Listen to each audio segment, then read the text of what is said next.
selling you overnight to a wealthy young lady who suffers from bipolar disorder and hyperacusis. It is well known that everyone has to kneel when they see her, fearing that the slightest sound might anger this demon. The last servant who broke a cup has already been thrown to the wolves behind the mountain. Upon hearing this, your heart jumps into your throat, clutching the medicine box. Just then, the housekeeper turns back and stares at you coldly. It is strictly forbidden to make any noise. Any high-decibel sound will make the young lady very unhappy. Then, she points to the pitch-black end of the hallway. You are absolutely not allowed to go up to the third floor. That is a forbidden area. Regardless of what sound you hear, don't go up, unless you want to die. It sends a chill down your spine more than any threat could. You nod quickly. I understand. The housekeeper leads you into a guest room as cold as a morgue. Fearing the sound of water might be too loud, you don't even dare to take a hot shower. You just wipe your body, simply. Then, you change into the pajamas you brought. Shivering under the covers, you can only keep hypnotizing yourself that everything will be fine, and that once Moku finishes paying off the debt, you can leave.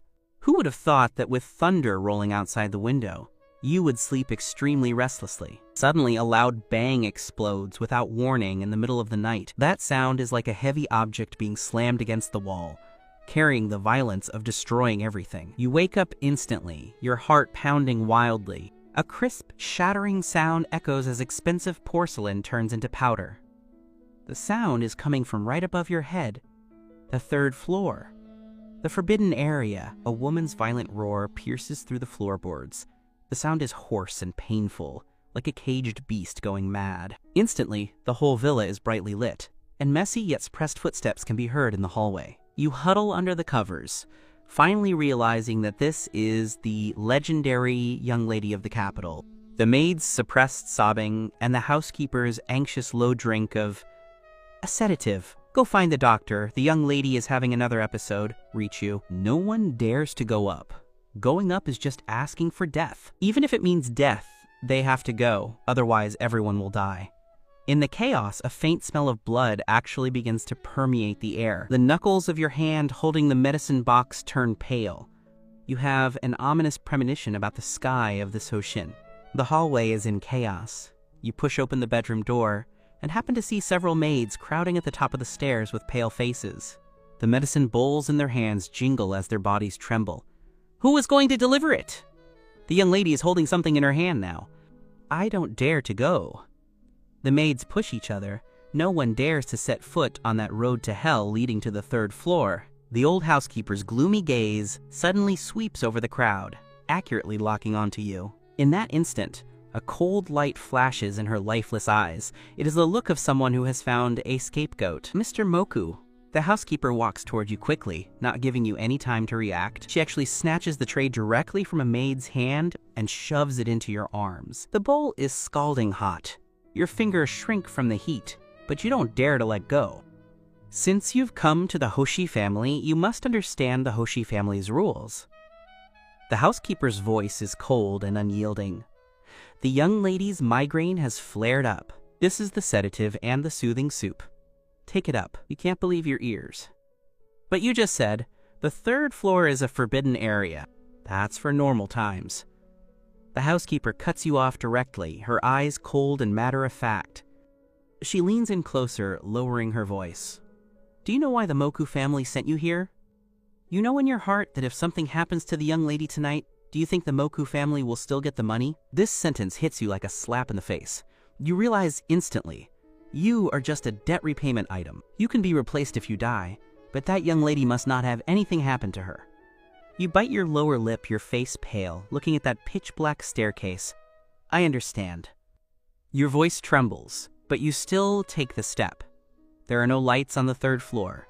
You step in, as if entering another world. The air is filled with a nauseating smell of blood. Just then, a flash of lightning streaks across the window. The pale light instantly illuminates a corner of the room. You gasp on the spot. This is not a study. It looks like a tornado has passed through. Invaluable Ming Dynasty blue and white porcelain is shattered all over the floor. The precious mahogany desk is overturned. Books covering the walls are torn to shreds. But that woman is nowhere in sight. Your heart is pounding. You tiptoe, wanting to put the medicine down and run. Just as you are about to put down the tray, A tiny crisp sound explodes in the deathly darkness. Your whole body freezes. Under your feet, a forgotten piece of porcelain snaps in two under your soul. This sound is undoubtedly a thunderclap in the ears of the hyperacusic Hoshino. The breathing in the dark suddenly stops. Your scalp tingles. A sense of fear, as if being locked onto by a top predator, instantly spreads throughout your body. A voice, hoarse to the extreme, comes from the shadows. Immediately after, a dot of scarlet fire lights up in the dark. It is an unextinguished cigarette butt, crushed in her slender palm. Before you can see clearly, a gust of wind carrying the smell of blood rushes at you. The tray is knocked over. The bowl shatters. Before you can scream, an icy hand already chokes your throat. Your whole body is slammed down with great force. The extreme pain and suffocation make your vision go dark for a moment. By the light of the lightning, you finally see her. That cold and noble face is now full of rage. Those eyes have no focus, only terrifying crimson. This is the Hoshino, whose rationality has completely collapsed. At this moment, she is a dragon that has just crawled out of hell. Who allowed you to come in? The voice is gloomy, carrying thick, killing intent. Seeking death? As soon as the words fall, the hand on your throat grips tighter and tighter. That hand is slender and powerful. The hideous thorn tattoo on the back of her hand seems to come alive. Your face instantly turns red, your feet off the ground. The air in your lungs is squeezed out bit by bit. The fear of death instantly envelops you. Physiological tears overflow from your eyes. A hot teardrop slides down the corner of your eye, falling precisely onto the back of her cold hand. That tear does not call back Hoshino's rationality. On the contrary, the hot moisture on the back of her hand irritates her tense nerves even more. The crimson in her eyes deepens. The fingers choking your throat keep tightening inch by inch. She wants to snap your neck. Your vision begins to blur, the air in your lungs completely exhausted. The instinct to survive makes you want to scream, want to call for help. But just then, the housekeeper's sinister warning explodes in your mind. It is strictly forbidden to make any noise otherwise. You cannot scream. If you scream, you will die faster. You bite your lower lip hard. Even if it bleeds, you force yourself to swallow the scream.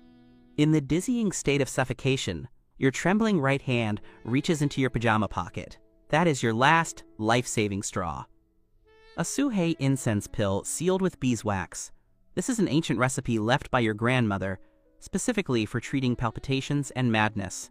You only made this one, and you always carry it with you for protection.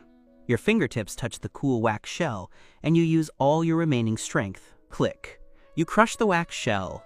A cool, quiet, and strangely milky sweet herbal medicine aroma explodes instantly. Ignoring everything, you hold the incense pill and shove it hard under Hoshino's nose. At the same time, your hand climbs onto her stiff neck. Relying on years of muscle memory from practicing medicine, you accurately press the sedative point jumping behind her ear. Hoshino lets out a painful, muffled groan in her throat. You don't dare to stop. You press hard with your fingertips, letting the aroma penetrate her nose while pressing her temples. 1 second. A miracle happens. That special medicinal aroma aggressively dispels the smell of blood in the room. Like a gentle net, it instantly catches the nerves that were exploding in Hoshino's brain. Her fingers, which were still tightening, suddenly freeze as if hit by a pause button. Her crimson eyes begin to fade, replaced by extreme confusion and struggle.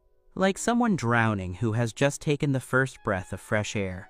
The noise tearing her soul and her mind miraculously goes quiet. Hoshino's lips move. Her voice is hoarse. The chronic pain that has tortured her for years is fading away. In its place is a sense of comfort that makes her soul tremble. So fragrant. I want to get closer. The next second, the restraint on your throat disappears completely. Hoshino lets go. Immediately after, the woman who was just like a demon from hell has her bones drained of strength. Her tall body falls forward without warning. You just took a breath of fresh air when you are pinned down by this weight, losing your balance. You land on the carpet on your butt, and that young lady is now burying her noble head deeply into the crook of your neck. Hoshi-sama. You listen, your body stiff. Your hands hover in midair. You don't know whether to push her or not. You can feel Hoshino's body is terrifyingly hot.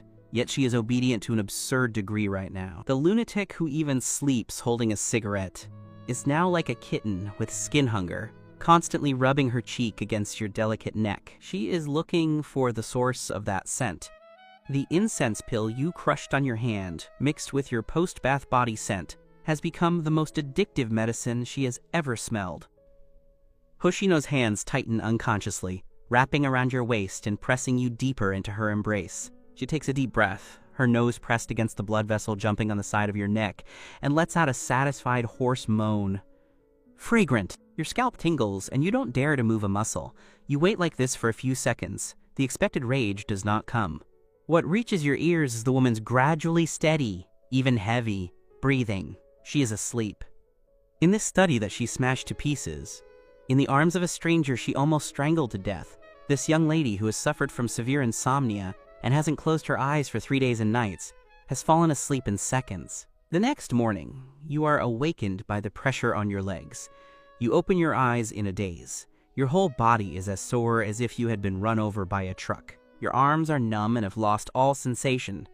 The moment your memory returns, you gasp and your body goes stiff. Because on your thighs, a head is resting. Hoshino, this young lady of the capital who makes people tremble with fear, is currently lying on the carpet on her side, her head on your knees, her whole face almost buried in your abdomen.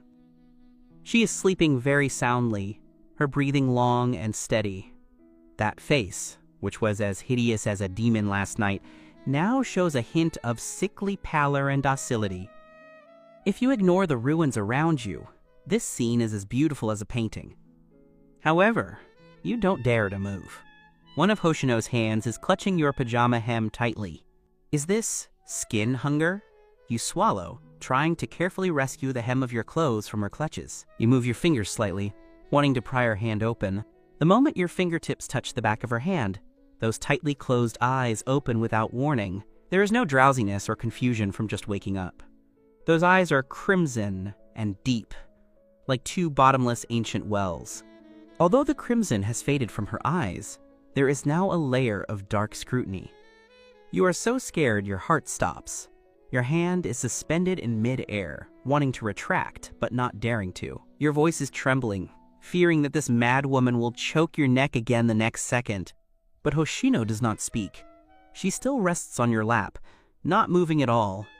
Those eyes lock onto your face without blinking. Her gaze slides over your terrified almond-shaped eyes, your pert nose, and finally lands on your pale lips. Your legs are very numb. You really can't help it. So you subconsciously want to pull back. Who allowed you to move?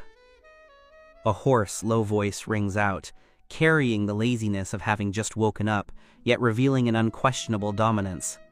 Hoshino furrows her brows slightly, seemingly dissatisfied with you, her heat source, moving away.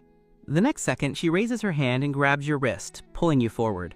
You are caught off guard, and your upper body leans forward, your face almost hitting the tip of her nose. Oshi-sama. Hoshino ignores your panic.